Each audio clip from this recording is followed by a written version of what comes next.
এরা মুসলমান,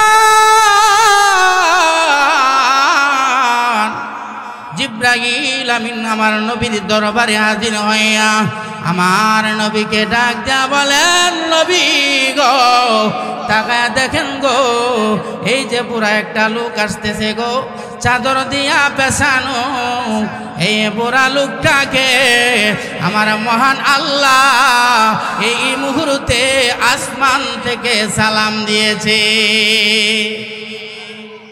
এই মুহূর্তে আবু বকরকে আসমান থেকে সালাম দিয়েছে। আল্লাহ নবী ডাক দেয়া বলে, জিব্রাইল রে, ও জিব্রাইল তুমিও কি আমার আবু বকর সিদ্দিক রে চিননি? জিব্রাইল বলেন, নবী গো, ইয়া রাসূলুল্লাহ, ইয়া হাবিবাল্লাহ, নবী গো, ওই আবু বকরকে আমি জিব্রাইল শুধু একা চিনি না গো, ওই আবু বকরকে আমার আল্লাহর আসমানের সকল ফেরেশতারা পর্যন্ত চিনে। আমার মুসলমান ভাই বলেন, কিসের কারণে এত দামি হয়ে গেলেন আবু বকর সিদ্দিক? কিসের কারণে বলেন? আমলের কারণে, ঈমানের কারণে আমার আল্লাহর কাছে আবু বকর দামি হয়ে গেছে। ইয়া রাসূলুল্লাহ, আসমানের মধ্যে যখন ফেরেশতাদের মজলিস হয়ে গো, ওই ফেরেশতাদের মজলিসে আবু বকর সিদ্দিকের নাম স্মরণ করা হয়। আসমানের সকল ফেরেশতারা ওই আবু বকর সিদ্দিককে চিনে। ইয়া রাসূলুল্লাহ, ইয়া হাবিবাল্লাহ, ওগো আল্লাহর পয়গম্বর, ওই আবু বকরের ঈমানের কারণে, আমলের কারণে আমার আল্লাহ ঘোষণা দিয়ে দিলেন, আবু বকর ফিল জান্নাহ, আবু বকর জান্নাতি ঘোষণা দিয়ে দিলেন। এই জন্য আমার ভাইরা, ঈমান এবং আমল যদি সাহাবীদের মতো ঈমান হয় গো, আমাদের গো মহান আল্লাহ আবু বকরের মতো মহান আল্লাহ আমাদেরকেও দামি বানায়া দিবে। এই জন্যে ঈমান আনতে হবে কাদের ঈমানের মতো বলেন? সাহাবীদের ঈমানের মতো, আবু বকরের ঈমানের মতো, ওমরের ঈমানের মতো রে যুবক, উসমান গনির ঈমানের মতো, হযরত আলী রাদিয়াল্লাহু তাআলা আনহুর মতো ঈমান যদি আনতে পারো রে যুবক, আমার মহান আল্লাহ তোমাদেরকেও আসমান থেকে সালাম দিবে। আল্লাহ বলেন, আমিনু কামা আমানান নাস। আল্লাহ বলেন, পৃথিবীর মানুষেরা রে ঈমান আনো আমার সাহাবীদের ঈমানের মতো, যে সাহাবীরা ঈমানের জন্য, আমলের জন্য গলা কাটায়া যুদ্ধের ময়দানে শহীদ হয়েছে। এই জন্যে মুসলমান ঈমানের পথে কুরবানি হইতে রাজি আসিনি।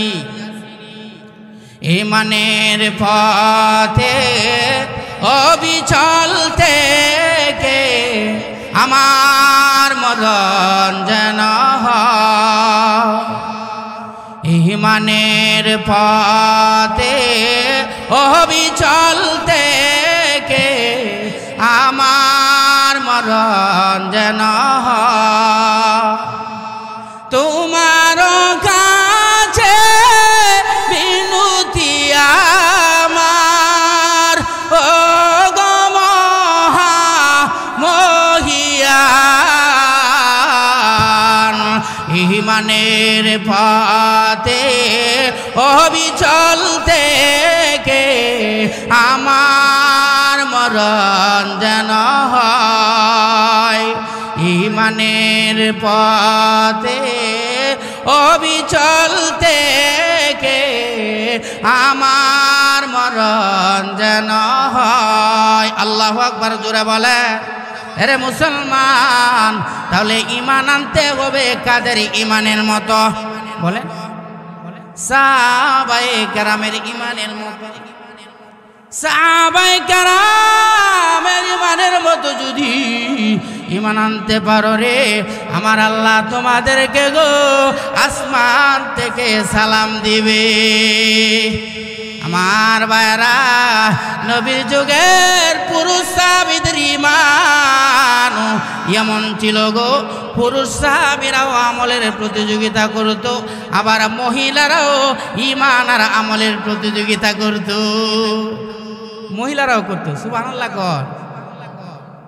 নবীর যুগের একজন মহিলা নবীর দরবারে আয়েশা বলে, ইয়া রাসূলুল্লাহ, আমাকে বিবাহ দিয়া দেন, আমার বিবাহ বসার মন চায়। সুবহানাল্লাহ বলবেন না? আমারে বিবাহ দিয়া দেন, আমার বিবাহ বসার মন চায়। নবীর দরবারে সাহাবায়ে কেরামের মজলিসে যখন এই কথা বললেন, সাহাবীরা বলতেছেন, নবী বলতেছেন, ও সাহাবীরা, তোমরা কে আছো ওই মহিলাকে বিবাহ করবা? আমার ভাই, বিবাহের নাম শুনলে কেডা না দাঁড়ায়? কি কন? বিবাহের নাম শুনলে কে না দাঁড়ায়? সকল সাহাবীরা দাঁড়ায় গেলেন। বুই রেডি আছেন না? বুই রেডিও দাঁড়ায় গেছে, সবাই বিয়া করতে রাজি। আল্লাহ, বিয়ার নাম শুনলে সবাই খুশি, সবাই দাঁড়ায় গেছে। তখন এই মহিলা বলতেছেন, নবী গো, আমাকে যে বিবাহ দিবেন, স্বামীর গুণ লাগবো 3টা। কয়টা? 3 গুণ লাগবো স্বামীর। নবী কয়, হে মহিলা, তুমি বিবাহ করতে চাও আবার গুণও চাও, সবটা কি একসাথে হয়? মহিলা বলতেছেন, নবী, গুণ লাগবো 3টা আমার স্বামী যিনি হবে। 1 নম্বর গুণ হইল, ঘুমানোর আগে 1 কোরআন খতম করে ঘুমাইতে হবে। কয় কোরআন? 1 কোরআন খতম। এটা কি সাধারণ বিষয়? কি বলে সাধারণ বিষয়? 2 নম্বর গুণ হইল, নবী গো, সারা রাত্র তাহাজ্জুদের নামাজ পড়তে হবে। 3 নম্বর গুণ, সারা বছর রোজা রাখতে হবে। 3টা গুণ সহজ না কঠিন? সহজ না কঠিন? অনেক কঠিন। এই 3 গুণের কথা যখন বলছেন, যারা দাঁড়াইছেন সবাই আস্তে আস্তে বসে গেছে, সবাই বসে গেছে। আল্লাহ, এই 3 গুণ তো আমার মধ্যে নাই। সবাই বসে গেছেন। একজন সাহাবী দাঁড়ায় রয়েছেন। কয়জন? একজন সাহাবী দাঁড়ায়। আল্লাহ নবী জিজ্ঞাসা করলেন, হে সাহাবী, তোমার মাঝে কি 3 গুণ আছে? সাহাবী বলে, ইয়া রাসূলুল্লাহ, আমার মধ্যে 3 গুণ আছে, 3 গুণের উপর আমি আমল করব ইনশাআল্লাহ। তখন এই সাহাবীর সাথে মহিলারে বিবাহ দিয়া দিলেন। এই সাহাবী তার বউ লইয়া বাড়িতে গেছে। কোথায় গেছে? বাড়িতে। নতুন বিবাহ কইরা, আমার ভাই, নতুন বিবাহ করলে দিলের ভিতরে মজা আর আনন্দ আছে কি আছে না?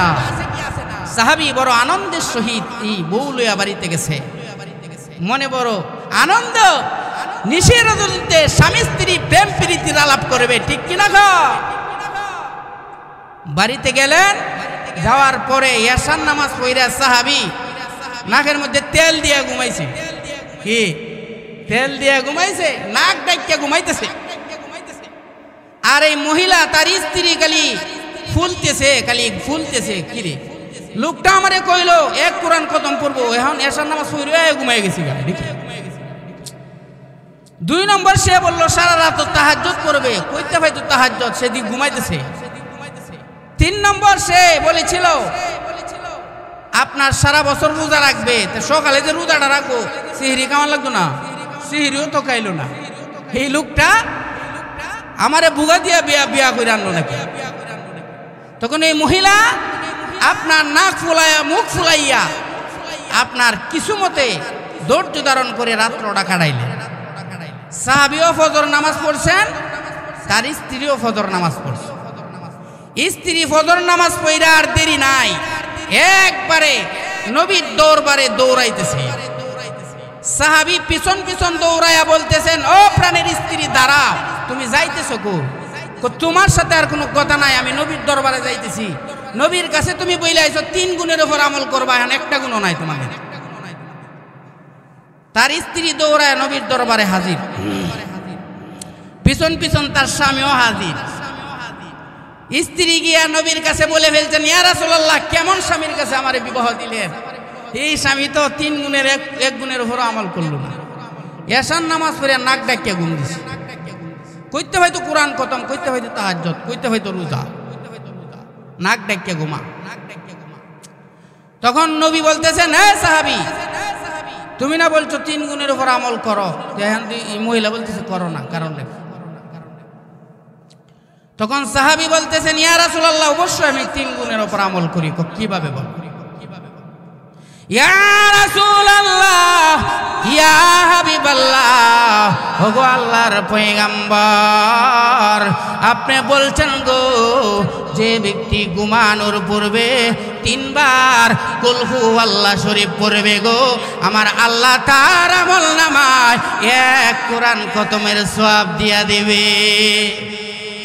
ইয়া রাসূলুল্লাহ, ইয়া হাবিবাল্লাহ, ওগো আল্লাহর পয়গম্বর, আমি 3 বার কুল হু আল্লাহ শরীফ পড়েছি, এর মানে হলো আমি 30 পারা কোরআন খতম কইরা ঘুমাইছি।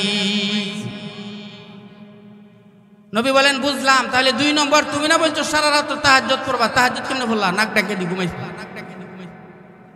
ইয়া রাসূলুল্লাহ, ইয়া হাবিবাল্লাহ, ওগো আল্লাহর পয়গম্বর, আপনি তো বলছেন গো, যে ব্যক্তি আশার নামাজ জামাতের সহিত পড়বে আর ফজর নামাজ জামাতের সহিত পড়বে গো, ইয়া রাসূলুল্লাহ, আপনি বলছেন গো, ওই ব্যক্তির আমল নামায় সারা রাত্র তাহাজ্জুদের সওয়াব দিবে। তাহলে ইয়া রাসূলুল্লাহ, আমি তো আশার নামাজ জামাতে পড়া ঘুমাইছি, আবার ফজর নামাজও জামাতের সহিত পড়ছি, এর মানে হলো আমি সারা রাত্র ইবাদত বন্দেগী করছি। নবী বলে, ঠিক হইতো কইছি।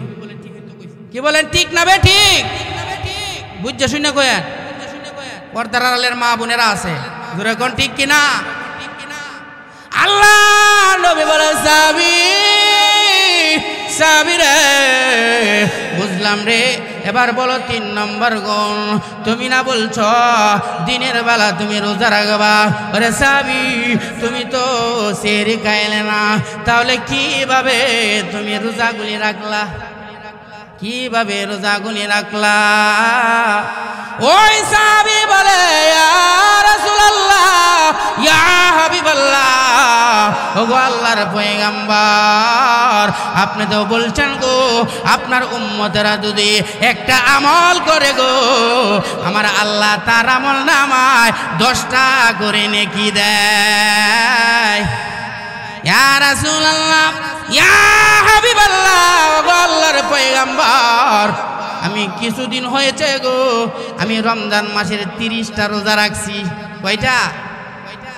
একটা রোজা রাখলে যদি 10টা নেকির সওয়াব দেয় গো, তাহলে 30 পূরণ 10 কত হয়? 300 দিন। কত দিন? 30 পূরণ 10, 300 দিন নি?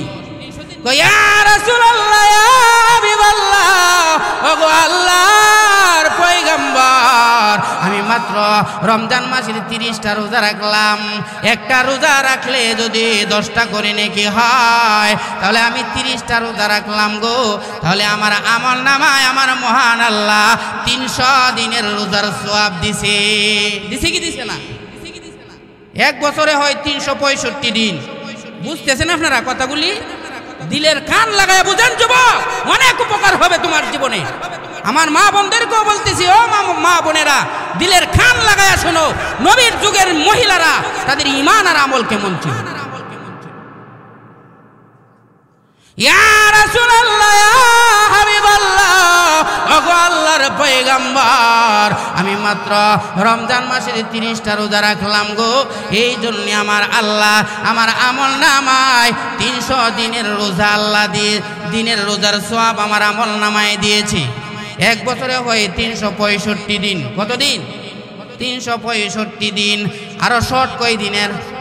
65 দিনের শর্ট। মহিলা বলতেছে, ইয়া রাসূলুল্লাহ, তাহলে 300 দিনের রোজা না রাখলো, তাহলে আরো তো 65 দিন লইছে, ইটের জবটা কেটে দিব। বেটেন কিন্তু দেখবেন জামাইরে যদি জুইট মতানে ফা ভালোভাবে সাইজ করে ঠিক কিনা খ জামাইরে ফাইলে কিন্তু বেটেনে ছাড়ে না অত সহজে দেখবেন যদি অনেক দরজাল মহিলারা আছে দরজাল চিনেননি যদি স্বামীর জ্বর আসে অনেক সময় অসুস্থ হয়ে যায় না স্বামী দেখবেন অনেক সময় স্বামীর জ্বর আসলে অনেক সময় দরজাল মহিলারা ক তোমারে পানি ফুট্টি দিয়ে দিতাম পানি ফুট্টি বদল আজকে উসলটা তুলুম তোরে আমি ঠিক কিনা ক এমন মহিলা মনে আপনাদের দেশে নাই আছেন তো ওই মহিলা বলতেছে নবী তাহলে তো এই সাহাবী 300 দিনের রোজা রাখলো আরো 65 দিনের শর্ট নি এইটার জবটা কেটে দিব সাহাবী বলতেছেন ইয়া রাসূলুল্লাহ ইয়া হাবিবাল্লাহ ওগো আল্লাহর পয়গম্বর আমি আরো শাওয়ালের রোজা রাখলাম 6টা কয়টা শাওয়ালের রোজা রাখলাম আমি 6টা নবী গো 6 পূরণ 10 কত হইছে 60 আর জোরে কোন কত 60 ইয়া রাসূলুল্লাহ ইয়া হাবিবাল্লাহ ওগো আল্লাহর পয়গম্বর শাওয়ালের রোজা রাখলাম আমি 6টা আমার আমলনামায় আল্লাহ আরো 60 দিনের সওয়াব দিলেন রোজার সওয়াব এখন কত হইছে 360 দিন আমার মুসলমান ভাই এক বছরে হয় 365 দিন আর শর্ট কয় দিনের 5 দিন এই মহিলা বলতেছেন নবী আরো তো 5 দিনের শর্ট এই 5 দিনের জবটা দিব কেডা আমার যে নেই সাহাবী বিয়া করে লাইছে খালি মহিলা দেখলোই খালি জিভ বারফানি পরে বিয়া করে লাইছে হুজুর আমল তো নাই ঠিক কিনা ক অনেক পুরুষ আছে দেখবেন মহিলা রাস্তা দিয়া যাইলে টক দূরে চায় তাই আছে এরকম লুচ্চা পুরুষ আছে না না আমার ভাই এই মহিলা বলতেছেন নবী আরো তো 5 দিনের শর্ট 360 দিনে না হইল আরো তো 5 দিনের শর্ট আল্লাহ নবী ওই মহিলাকে ডেকে ডেকে বলেন মহিলা রে বছরে হইল 5 দিন রোজা রাখা হারাম ও মহিলা বছরে 5 দিন রোজা রাখা হারাম 2 ঈদের 2 দিন আর কুরবানি ঈদের পরে হইল 3 দিন মহিলা রে ও মহিলা বছরে রোজা রাখা 5 দিন রোজা রাখা হারাম রে মহিলা আমার সাহাবী ঠিকই আমল করেছে আমার সাহাবীর মধ্যে 3 গুণ ঠিকই আছে চিল্লায়া কোন সুবহানাল্লাহ সাহাবী বলেন মহিলা এই সাহাবীর মধ্যে তো 3 গুণ ঠিকই আছে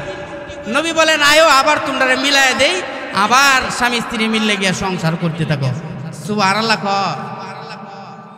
আমার ভাই এই ছিল নবীর যুগের মহিলা সাহাবীদের ঈমান ও আমার মাগো ও পর্দার আড়ালের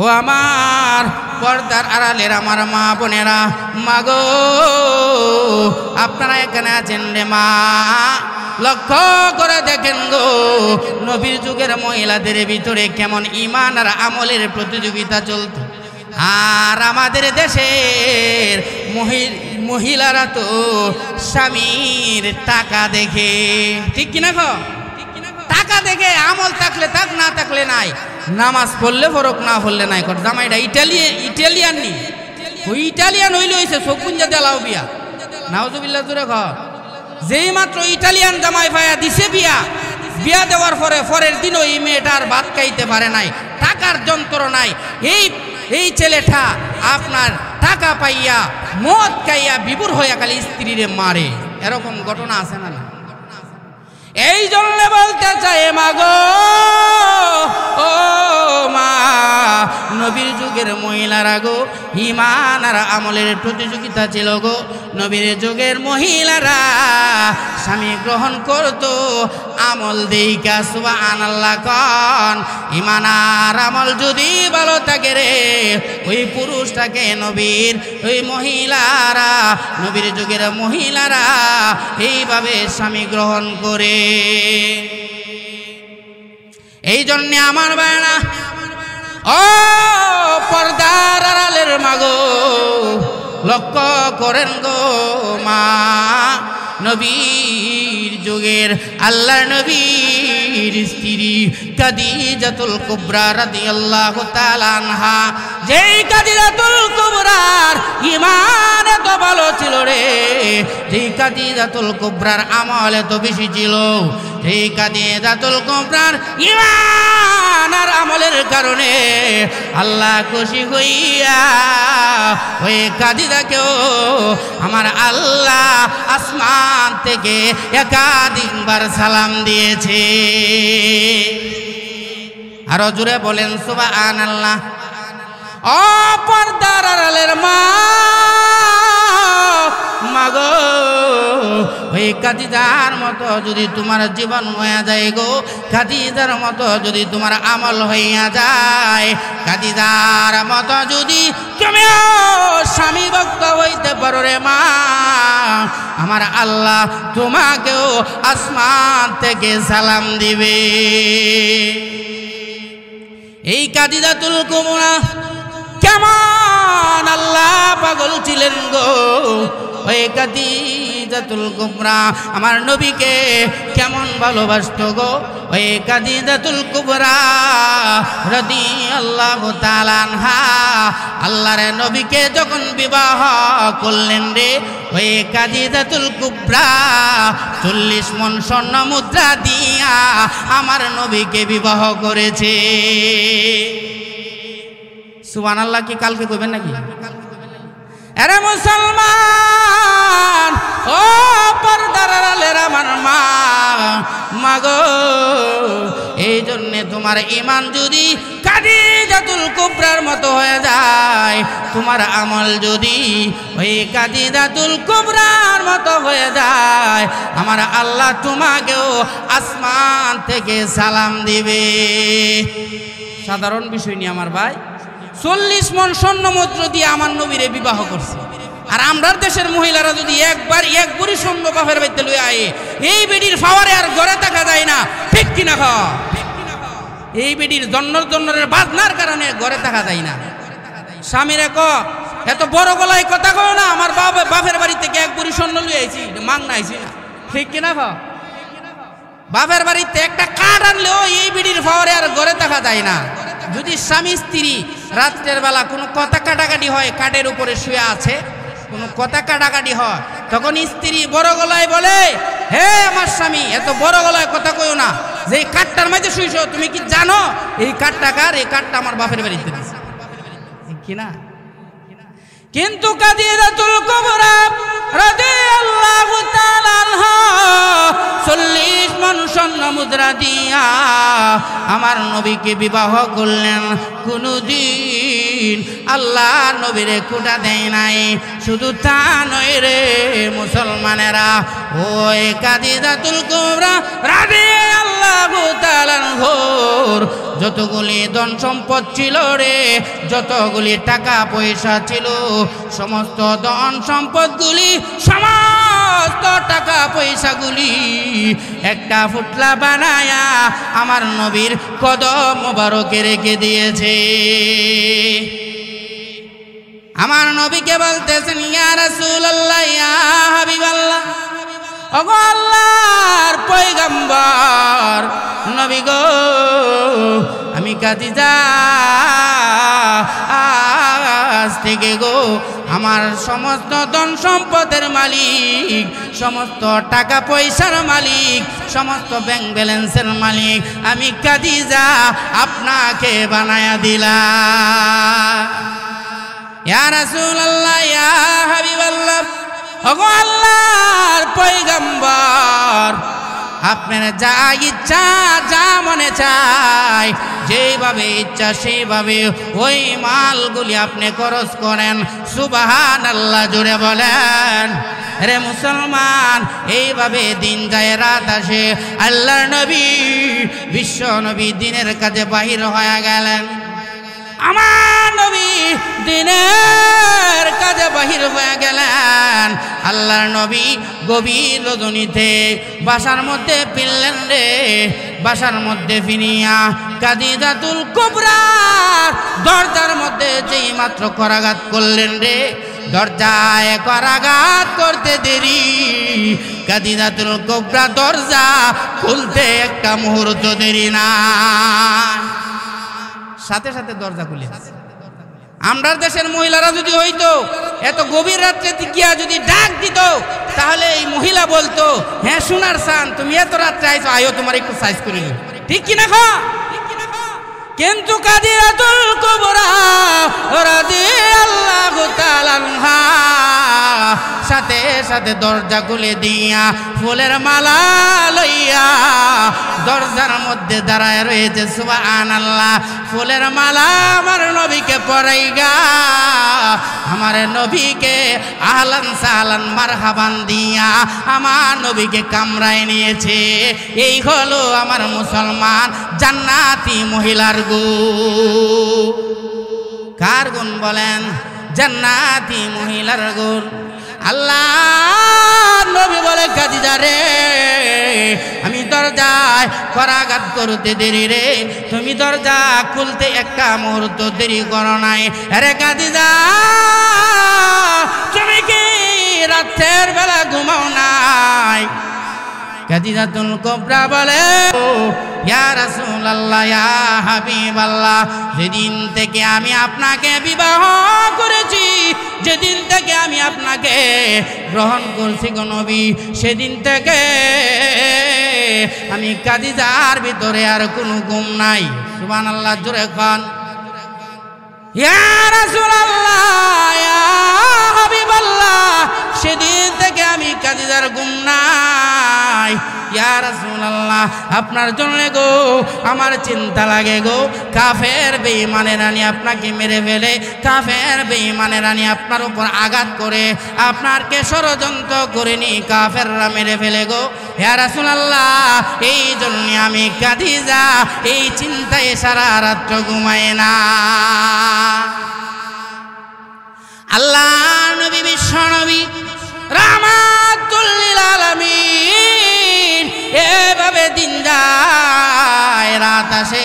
আরেকদিন আল্লাহর নবী খাদিজাতুল কুবরার কামরার মধ্যে প্রবেশ করে গো, কামরার মধ্যে প্রবেশ করে দেখে খাদিজাতুল কুবরা একটা পুরাতন মোটা একটা জামা পরে আছে। মোটা একটা জামা, একবারে পুরাতন জামাটা পরে আছে। আল্লাহর নবী বলে, খাদিজা রে তোমার তো টাকা পয়সার অভাব নাই, অনেক ধন সম্পদের মালিক তুমি। রে খাদিজা, তুমি কেন পুরাতন মোটা একটা জামা তুমি পরে আছো রে? ও খাদিজা কেন বলো?